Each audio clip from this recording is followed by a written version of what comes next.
الرحمن الرحیم۔ مسجد میں کوئی بندہ موجود ہو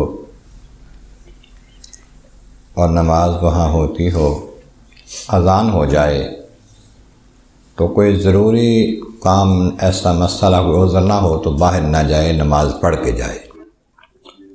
اس ضمن میں حدیث پاک میں ہے، جو مسلم شریف کی حدیث پاک ہے، نبی ابو شاشا کہتے ہیں کننا قعود مع ابی ہریرہ رضی اللہ تعالیٰ عنہ، ہم ابو ہریرہ رضی اللہ عنہ کے ساتھ تھے، فی المسجد، مسجد میں تھے، بیٹھے تھے مسجد میں، ابو ہریرہ بھی بیٹھے ہوئے تھے، حضور کے صحابی۔ فاذن المؤذن، مؤذن نے اذان دی، مؤذن نے اذان دی، فقام رجل من المسجد یمشی فاتبعہ ابو ہریرہ باصرہ، نماز اذان ہو گئی تو ایک بندہ اٹھا اور چل پڑا مسجد سے باہر کی طرف۔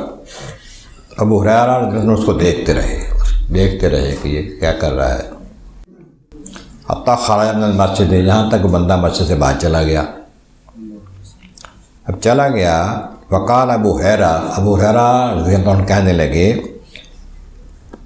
کہ اما ھذا، یہ جو بندہ ہے نا، قد عصا ابا القاسم صلی اللہ علیہ وسلم، حضور کی اس نے نافرمانی کی ہے۔